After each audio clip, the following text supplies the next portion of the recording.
Olá! Hoje a gente vai explorar um pouco como a ciência está buscando outros caminhos, sabe? Ali naquela visão mais tradicional. Temos aqui uns textos acadêmicos bem interessantes que falam dos paradigmas emergentes. A ideia é tentar entender essas novas formas de olhar o mundo, quântica, holística, sistêmica, ecológica, complexa, e ver como isso tudo se conecta com saúde e, quem sabe, até com espiritualidade. Ok, vamos desempacotar isso. É uma jornada bem fascinante, né?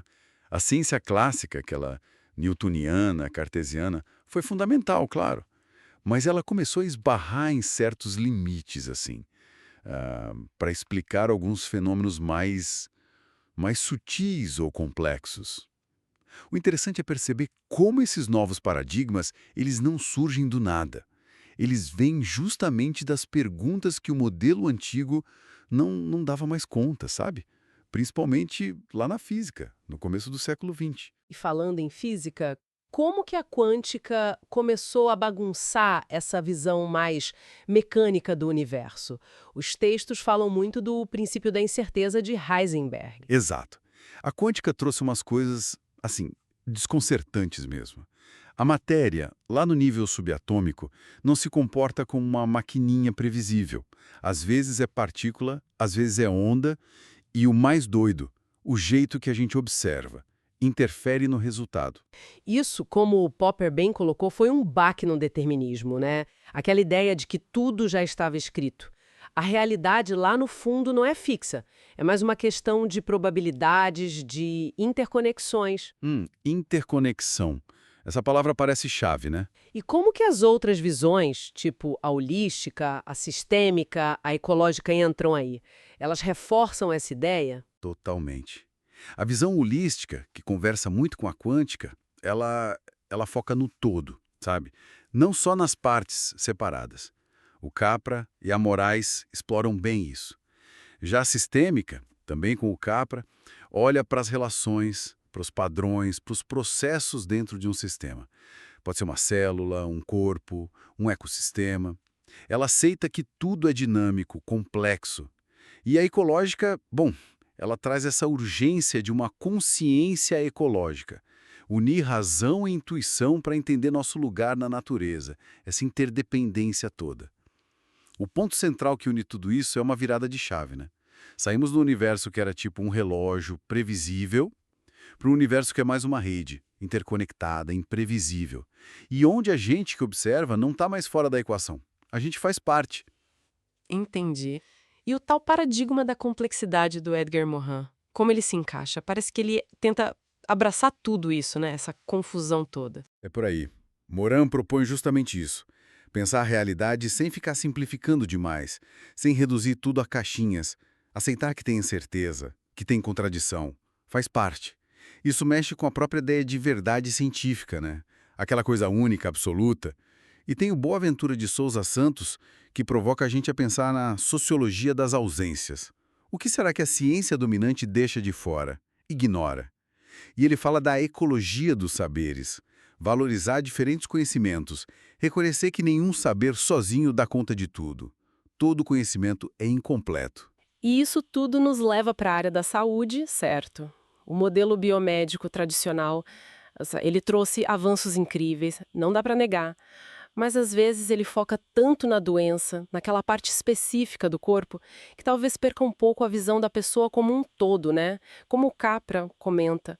Como que esses outros paradigmas podem enriquecer o jeito da gente olhar para a saúde? Ah, eles abrem um espaço imenso para uma visão mais integral. A Moraes usa um termo interessante, o ser humano como um ólon.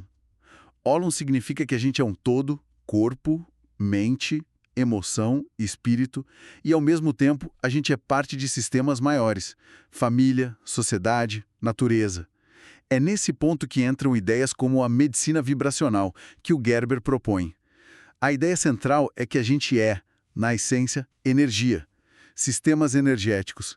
Pensa assim, além do corpo físico que a gente vê e toca, existiriam outras camadas, mais sutis, tipo campos de energia, sabe? Que influenciam o nosso bem-estar. E talvez as doenças comecem justamente aí, nesses níveis energéticos, antes de aparecer no físico. Energia sutil, campos, isso lembra outras tradições, né? Os textos até fazem os paralelos. Sim, sim, total. Tem paralelos bem claros com ideias como o perispírito, lá da visão espírita do Kardec.